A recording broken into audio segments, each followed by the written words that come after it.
Salário de admissão na indústria sobe 4,5% em 2022 e supera o do comércio. Governo faz revisão no cadastro do Bolsa Família e benefícios irregulares devem ser cortados.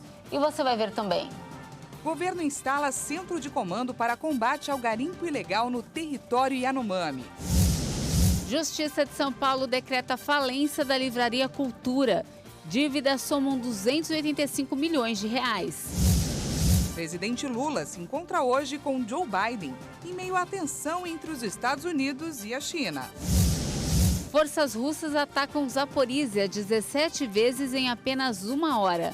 Essas e outras notícias você confere a partir de agora. Olá, boa tarde para você que nos acompanha. Seja muito bem-vindo a essa edição. Estamos ao vivo, agora 1h04 aí pelo horário de Brasília. Boa tarde, Dani. Boa tarde, Paty. Sextou até que enfim, não é? Até que enfim, tava Daqui a aguardando. pouco a gente descobre se é com sol ou se é com chuva, né? É, daqui a pouquinho. Por enquanto, vamos juntos conferir o que é notícia no Brasil e no mundo nesta sexta-feira.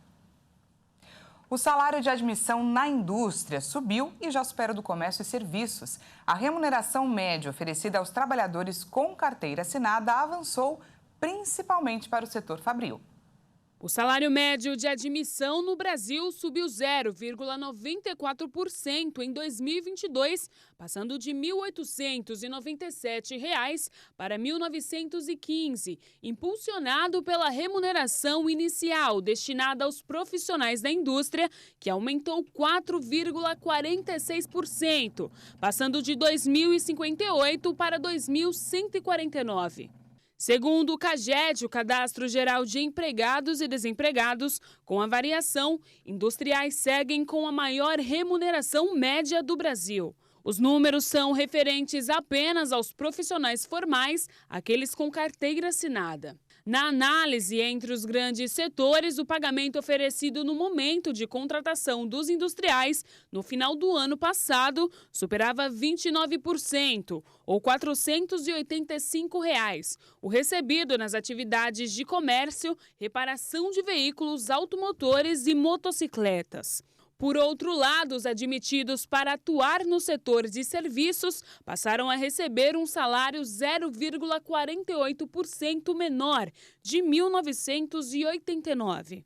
No final de 2021, o valor pago era de R$ 1.999. A queda expressiva foi guiada pelas atividades ligadas à informação, comunicação e atividades financeiras e imobiliárias, que viram o salário de admissão recuar 3,81% de R$ 2.132 para R$ 2.050 no ano passado. O governo federal realiza uma revisão do cadastro do Bolsa Família. Mais de 2 milhões de benefícios podem estar sendo pagos de forma irregular. Em visita à cozinha comunitária no Sol Nascente, no Distrito Federal, o ministro do Desenvolvimento e Assistência Social, Wellington Dias, disse que há indícios de que 2,5 milhões de pessoas estão recebendo o Bolsa Família de forma irregular. Segundo o ministro, os cadastros do programa já estão passando por uma revisão. Acreditamos que mais ou menos 2,5 milhões destes que recebem têm grandes indícios de irregularidade, mas queremos fazer a retirada com muita segurança. Nós temos ali, infelizmente, pessoas com renda elevada, pessoas, acreditem, com 9 salários mínimos para mais e recebendo Bolsa Família. O ministro falou ainda sobre as novas regras para o empréstimo consignado para o programa social. De acordo com a portaria publicada, o limite de desconto vai ser de no máximo 5% do valor do benefício, que pode ser dividido em até 6 parcelas. Wellington Dias ainda destacou o caráter emergencial do Bolsa Família e disse que o governo vai desenvolver programas para que as pessoas consigam melhorar a renda sem a necessidade do auxílio. O programa de transferência de renda atende 21.900.000 famílias. O Bolsa Família, como o nome já diz, ele não é um salário, ele é uma bolsa, ele é um momento emergencial, uma proteção emergencial. Todo o esforço, como eu já disse, é para garantir que a pessoa tenha todo o apoio para garantir a elevação da condição da sua renda. Ações de combate ao garimpo ilegal em terras Yanomami agora estão concentradas em Roraima. Do Centro de Comando e Controle partem ações como a Operação Libertação, que começou nesta semana. Os órgãos governamentais que atuam no combate ao garimpo ilegal em terras Yanomami agora passam a atuar a partir de um Centro de Comando e Controle instalado em Boa Vista. O espaço funciona na sede da Superintendência da Polícia Federal. Representantes da PF, da Força Nacional de Segurança, do Ministério da Defesa, da Fundação Nacional dos Povos Indígenas, da FUNAI e do IBAMA vão usar esse centro para planejar ações conjuntas. A ideia do Centro de Comando e Controle é você ter um ponto focal de cada órgão para concentrar as informações dos membros daquele órgão que vão estar em campo, atuando no combate ao garimpo ilegal. A primeira ação integrada realiza a Operação Libertação, que tem como objetivo desarticular a logística que abastece o garimpo ilegal nas terras Yanomami e também proteger os indígenas. Isso porque alguns garimpeiros ilegais ainda entram na região. O IBAMA divulgou imagens da interceptação de um barco com suprimentos. Para o coordenador da operação, somente uma ação integrada e duradoura vai resolver o problema. Essa equipe específica dessa base, eles estão no primeiro momento fazendo a parte de vistoria das embarcações para evitar que entre insumos que possam abastecer e garantir a permanência do pessoal lá dentro. Então esse é um dos objetivos principais nossos. E a gente também tem outra frente, que é uma equipe nossa de fiscalização especializada, né? Que é o GEF, que eles fazem incursões dentro da terra indígenas em pontos de garimpo já para fazer todo o trabalho de inutilização dos equipamentos e destruição das estruturas que estão lá dentro. Segundo a Polícia Federal, a Operação Libertação deve continuar até o restabelecimento da legalidade na terra indígena Yanomami. A Justiça liberou o ex-governador do Rio de Janeiro, Sérgio Cabral, da prisão domiciliar. Com a decisão, agora valem as medidas cautelares, como o uso de tornozeleira eletrônica e a apreensão do passaporte. A partir da decisão do Tribunal Regional Federal da 2ª Região do Rio de Janeiro, que liberou Cabral da prisão domiciliar, o ex-governador agora pode circular com o uso de tornozeleira eletrônica. Uma outra medida cautelar, que vai substituir a prisão domiciliar, é a apreensão do passaporte do condenado da Justiça. Cabral teve penas somadas que ultrapassaram 390 anos em várias condenações da Operação Lava Jato. O ex-governador precisa agora aguardar a conclusão do julgamento de seus recursos em liberdade. A defesa dele diz que celebra o reconhecimento pela Justiça da ausência de motivos da prisão de Sérgio Cabral. O ex-governador estava preso desde 2016, quando foi acusado de receber propina para beneficiar empresários em obras como a reforma do Maracanã e o Parque das Favelas. Cabral responde a mais de 20 processos e era o único político de peso denunciado na Operação Lava Jato, que continuava preso.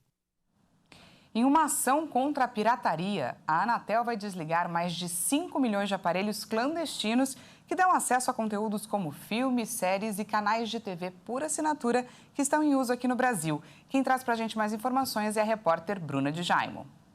A Agência Nacional de Telecomunicações determinou que mais de 5 milhões desses aparelhos sejam cancelados pelos prestadores de serviços de telecomunicações.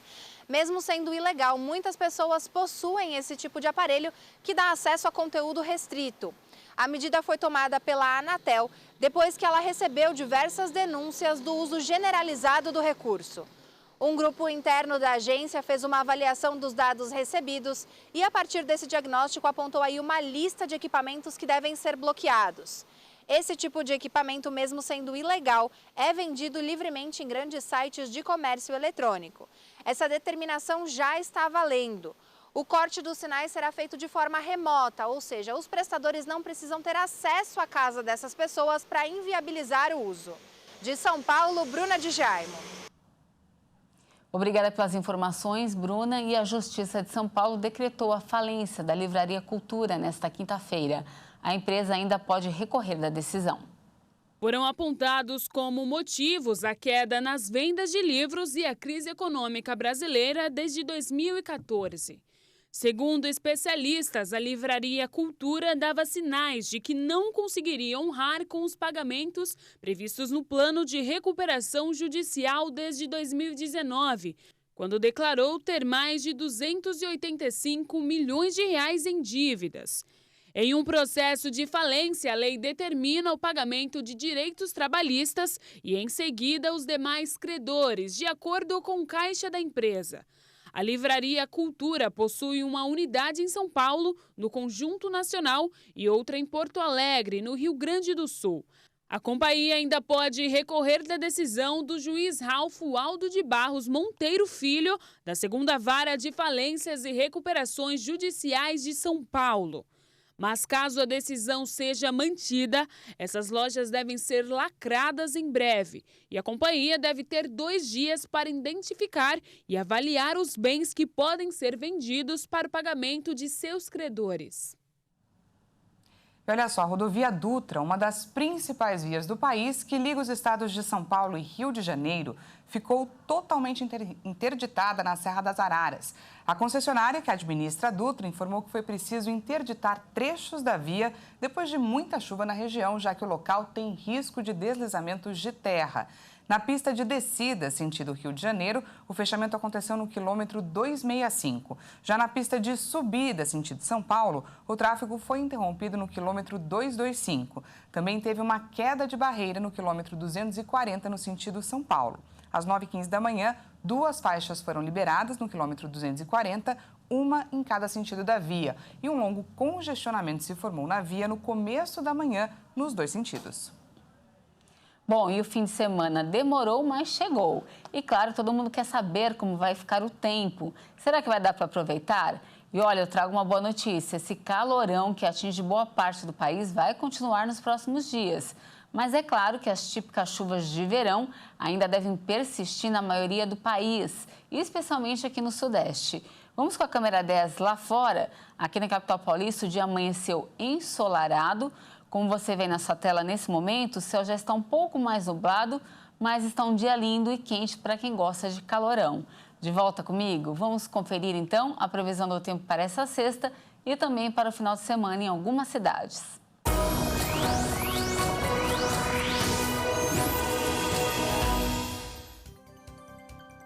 De olho aqui no telão, a gente começa falando de Brasília. Nessa sexta-feira, a máxima prevista para a região é de 28 graus. Já o final de semana na capital federal será instável. A máxima pode chegar a 29 graus tanto no sábado como no domingo, mas sem previsão de chuva nos 2 dias. No Rio de Janeiro, o sol e o calor devem predominar nesta sexta. A máxima por lá deve chegar aos 30 graus. No final de semana, esse calorão vai continuar, com máxima de 30 graus no sábado e 34 graus no domingo. Lembrando que as chuvas seguem na capital fluminense durante todo o final de semana. E para finalizar, a gente volta a falar aqui de São Paulo. A máxima hoje na cidade deve chegar aos 29 graus, com previsão de chuva durante a tarde. No final de semana, o tempo deve continuar instável, com máxima de 26 graus no sábado e 27 graus no domingo. Dani? Sol com chuva, uma misturinha que a gente gosta. E veja a seguir, o presidente Lula se encontra hoje com Joe Biden em meio à tensão entre Estados Unidos e China. E ainda, forças russas atacam Zaporizhia 17 vezes em apenas 1 hora. Nós voltamos já, não perca!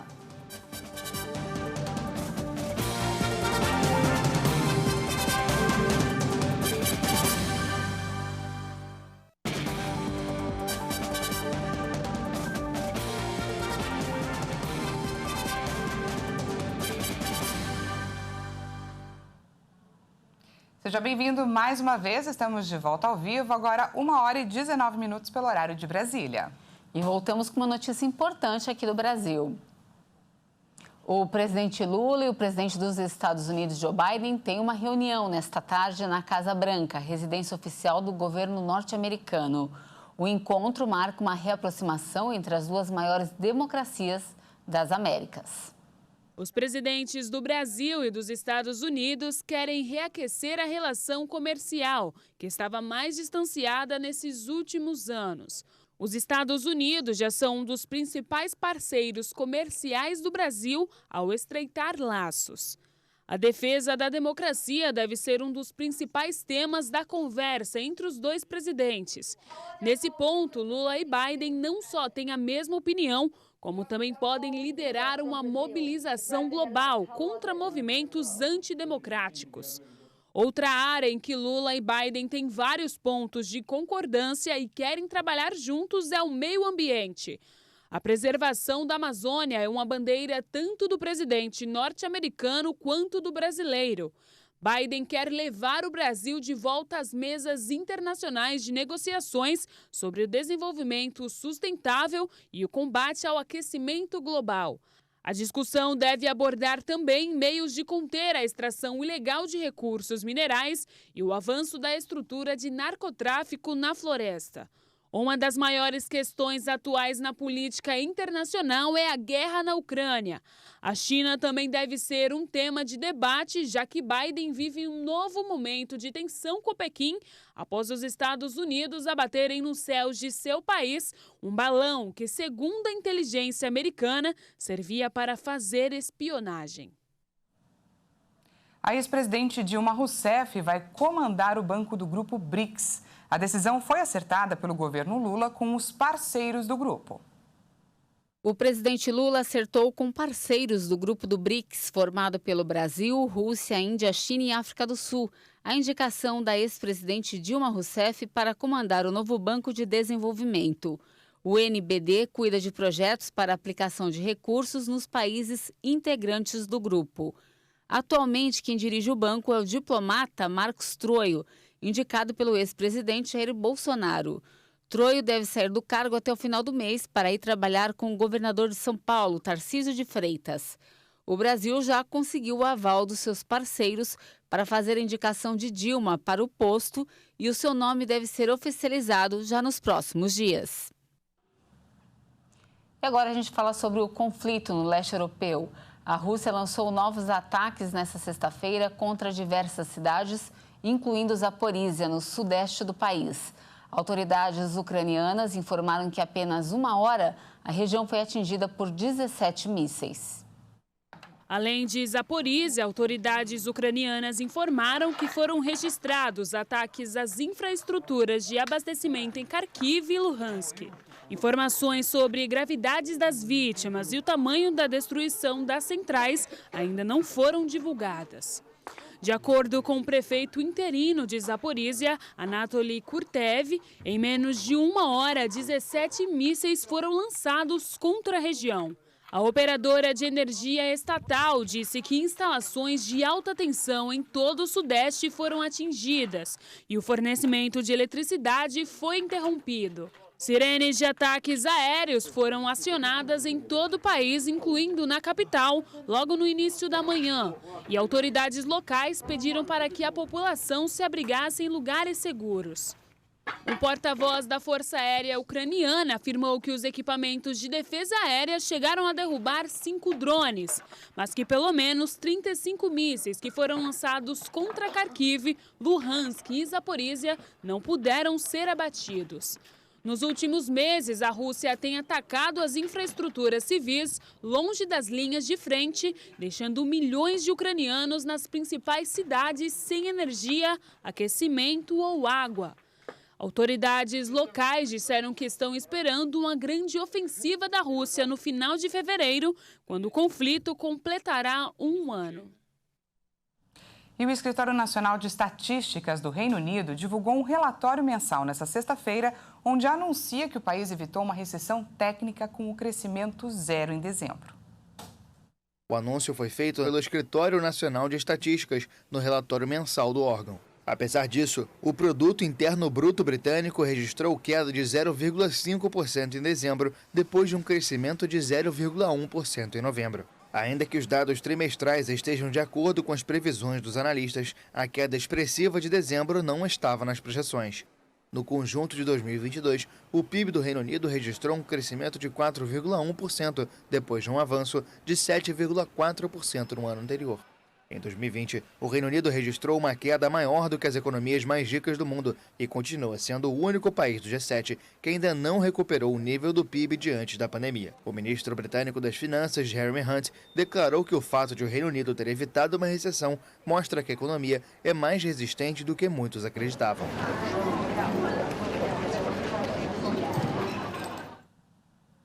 E antes de encerrar, falamos do mundo pet. Trazemos dicas e curiosidades para os apaixonados pelos bichinhos, não é, Paty? Isso aí. E além de esbanjar fofura e espalhar amor, os animais são responsáveis pelo crescimento do mercado pet, que vem se destacando cada vez mais no Brasil. Vamos acompanhar.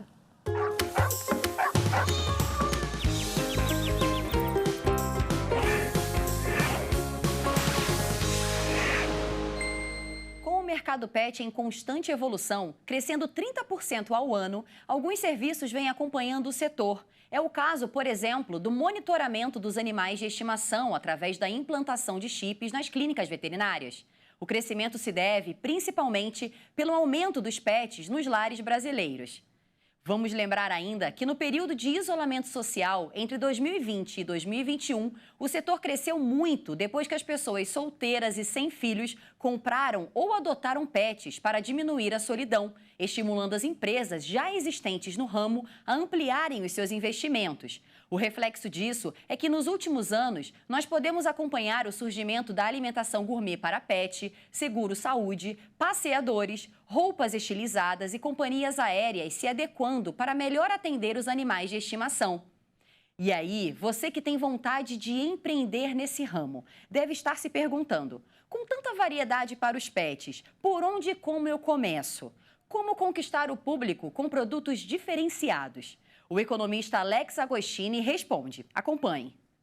A principal dica: estude muito antes de realizar um investimento para atuar na área de pet. Não é porque o mercado pet cresce 30% ao ano que você vai entrar com investimento e vai ganhar 30% ao ano. Não necessariamente. Depende da forma como o local que você vai entrar, qual o segmento, e estudar muito qual é o prazo do retorno esperado. Qual que é o setor que você acha que vai ter um boom aí no mercado, na sua opinião? Tem segmentos que são pouco ainda explorados, por exemplo, de tratamento ou home care, atendimento de pets em casa, né? Eu acho que dá para pensar alguns nichos de mercado ou coisas que não se desenvolveram ainda, dá para estudar pegando um paralelo de outros mercados. Pô, como acontece isso com as pessoas? Como que é o atendimento? Estudar para tentar determinar uma política sua, um programa seu para tentar desenvolver isso. Assim como eu, espero que você tenha gostado das dicas.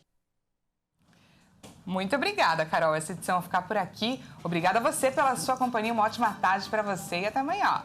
Eu volto daqui a pouquinho na edição de 1h50. Eu espero você. Até mais.